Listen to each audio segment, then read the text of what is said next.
Hello YouTubers, this is Gold Standard C0924 coming at you with a special video for you guys today. And it's hard to believe that it's been 10 years since Eddie Guerrero had unfortunately passed away. And Eddie Guerrero was a wrestler that I will always enjoy watching, every week, and especially, on SmackDown back when they were having the brand extension where certain wrestlers were to wrestle on one show and only that one show only.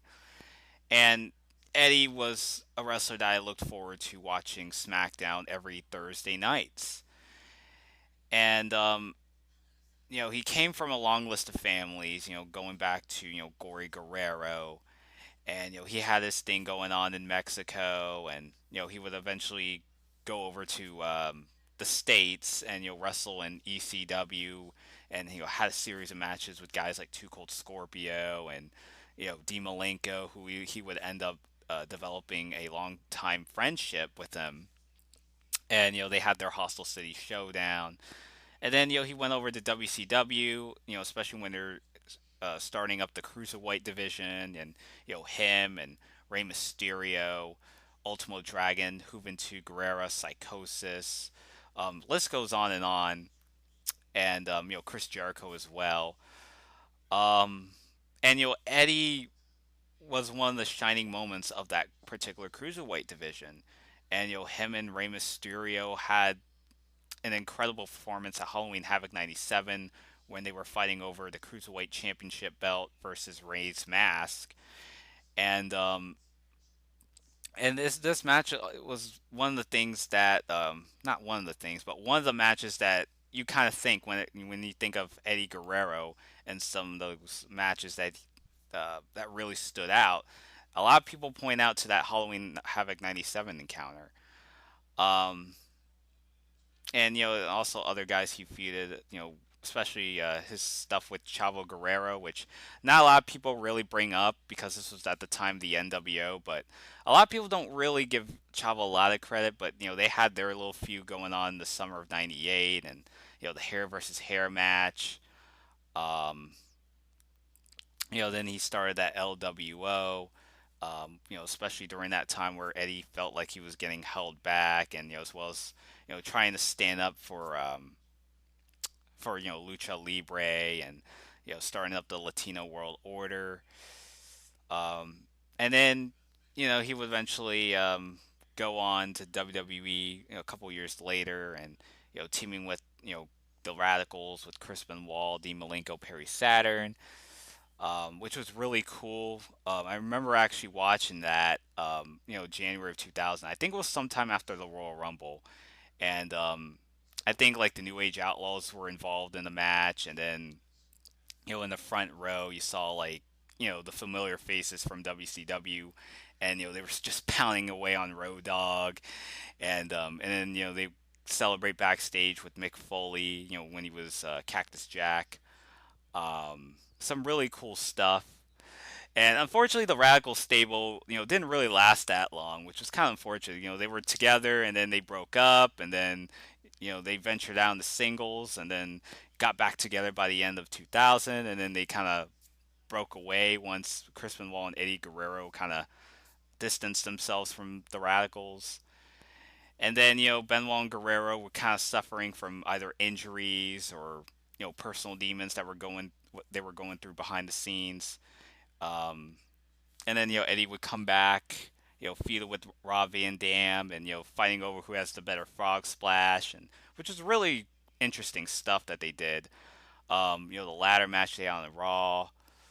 Um, Man, I really want to think about other Eddie Guerrero stuff that doesn't even involve wrestling matches, because I mean it's one, wrestling matches are just as much of key importance, but they're just there's also like more of his character, when it came to professional wrestling. And Eddie Guerrero actually was very versatile when it came to not just putting off the best 5-star classic matches possible, but you also got to factor in um, his presence and some of the promos that he cuts, and trying to get to the point, try to get the viewers glued to the screen, really try to get you to understand some of the struggles that he's going through, and even incorporating some of the personal uh, some of the stuff that's going on in his personal life, including the drugs that he had to take, and um, working his way way up the ladder, and being when he's kind of looked down on, when he just people are just telling him that you can't do it, that you can't get the big one, that you can't grab that brass rum, and you hear that a lot, in terms of that. And eventually Eddie would prove the doubters wrong, and won that WWE title in a match against Brock Lesnar. No Way Out 2004, which was a very historic moment. Um, yeah, that kind of really was the peak of Eddie Guerrero's wrestling career there. He had a match against Kurt Angle at WrestleMania 20. Um, And his moment that same night at WrestleMania 20, when he and Crispin Wall celebrated after both of them walked out of the pay per view as world champions. Because back then you had like two world title belts, so you had the one world title belt on Raw and the other main WWE title on SmackDown. Um, so it did create a really feel good moment. I remember, staying around like 4.5 hours just to see, Eddie Guerrero, just come out and congratulate Benoit. They both were kind of told that you couldn't win the big one, that you're too small, you're not what you seem to be in order to get that opportunity to win the big one. You just don't have the credentials. But at the end of the day, with all that confetti that was falling down at at WrestleMania, it was just a very it really symbolized something that it kind of gave you that moral lesson that sometimes, or if not, yeah, that the saying goes that um, that hard work does in fact pay off. And seeing Eddie and Chris celebrate together at the end was growing up, I was like um, I was 13, I mean, I was in junior high. I remember wanting to kind of sleep in because this was on a school night. So I wanted to watch that match, and really want to see that. And it's really a shame that this moment won't be acknowledged by WB ever again for, the obvious reasons regarding the circumstances surrounding Benoit's death. Um, but at the end of the day, it was also another moment for Eddie Guerrero as well, that you just can't help but not ignore that particular moment. Um, let's see. He even had his match with JBL at Judgment Day, where they had this hard fought match, and then at some point Bradshaw just used a steel chair and busted Eddie Guerrero's head wide open, and he was just he was just busted so hard to the point where just blood just poured all over his face, and it was very disturbing just watching that scene alone. And I think he had a lot amount of blood loss. It almost seemed like he got hepatitis, or looked like he could have been on the verge of having developed hepatitis disease. Um, I mean, just really showing just how much guts that Eddie Guerrero got, or and just surprisingly that he actually survived throughout all that. And some of the stuff that he had with JBL was pretty good.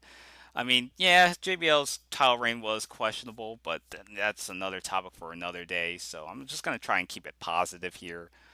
Um, but nonetheless, I mean, some of the stuff he did with Bradshaw, developed some a pretty good program, and in terms of some of the build up that they had, where like I think Bradshaw, like, I remember there was like one point where like Bradshaw gave Eddie's grandmother a heart attack, or just Eddie's mother, um, where he like touched her, and then all of a sudden she got a heart attack. And then I think Eddie Guerrero, ironically enough, in this terms of the storyline perspective, because um, it kind of gets often mistaken, because a lot of people thought that there was like a SmackDown episode where I think Eddie Guerrero was in a tag match with Ray and RVD, and they were teaming up against JBL and the Dudleys. And then at some point during the match, like Eddie Guerrero just all of a sudden collapsed, and that often gets mistaken for being the reason why Eddie Guerrero died. But that was like a year before his untimely death, and I thought at the time it felt very legit, like he actually that something went wrong, and it actually revealed to be just a storyline wise, just to kind of advance Eddie's feud with Bradshaw at the Great American Bash, and then it kind of culminated into a cage match on episode of SmackDown. Some really cool stuff that he did with Bradshaw. Um, let's see. Um, yeah, he won the tag title belts with Rey Mysterio at No Way Out 2005, and eventually kind of led to a series of matches between Eddie and Rey, and going into SummerSlam '05, they were in the ladder match where they had to fight over custody of Dominic, um, which was kind of silly looking back on it. I still thought it was pretty silly at the time, but and very unnecessary. Some of the matches they had were pretty good. Um, I would probably still think that WCW '97. Some of the matches they had in WCW were a tad bit better. But some of the stuff Eddie did with Ray was just as good. Despite some of the little flaws that it had, because of the storyline that they probably shouldn't even have a storyline. They Eddie and Ray is one of those feuds where it's not really a feud, but just more of a kind of like a battle of respect, which kind of seems to be when it comes to their series of matches and encounters. Um, let's see. I'm trying to think of something else. Uh, and some of the stuff that he did with Chavo Guerrero when they were Los Guerreros, and coming out to the ring with the lowrider, and they would win the tag title belts, and they have their thing with. I'm pretty sure I described about the SmackDown Six, with Kurt Angle, Chris Benoit, Edge, and Rey Mysterio, which really developed some really good television. Um, Man, Paul Heyman was a great writer on SmackDown during that time. Um, and pretty good roster, especially during the early years of the brand extension. Their feud with the world's greatest tag team, and um, I can't think of anything else. Yeah, so like Eddie Guerrero winning the U.S. title belt, the vacated U.S. title belt at Vengeance against Benoit, um, and winning the tag title belts when Chavo came back from his little injury, and holding not only the U.S. title belt but also one half of the tag team champions, which was pretty cool too. So yeah, so Eddie Guerrero, yeah, definitely one of those wrestlers that I really enjoyed watching growing up, and I'm very glad to really appreciate for what he had to offer, during his wrestling career, and um, just a very great wrestler, and especially great in terms of his character, and really trying to convey the audience, and just his mystique all around him that really developed to become uh, just a great wrestler. I was going to think of something else, but it wasn't just his performance, also, even though his in-ring performance is just as top notch, but just um, his basically, like I said, his character, and some of the moments that he had, like the time where like every match that he's involved in, Eddie Guerrero would try to resort to dirty tactics, and he would just like for instance, he would just grab a steel chair and just toss it over to his opponent, and he just lays down, and basically the referee calls for disqualification or something, or the ref accuses this opponent for holding trying to use a steel chair to disqualify Eddie, and just really funny stuff, and you know and we're never gonna have another wrestler like Eddie Guerrero because there can only be one Eddie Guerrero, and I know it sounds cliche, but it's true. Um, yeah, so Eddie Guerrero, one of my favorite wrestlers. I always see, always watch SmackDown every week. I always watch, especially during WCW and during the Attitude Era years and his relationship with China. I think that kind of gets forgotten nowadays, but some of the stuff he did with China was pretty good, and they would play Twister. I remember on like Sunday Night Heat, and he would always hand in flowers with China and calling her his mamacita, and playing up the fact that China can't resist Eddie's Latino heat. So it pretty much developed some really good television, and especially when it came to the comedy side of things, which I think that's what um, one of the bigger strengths of Eddie Guerrero's character.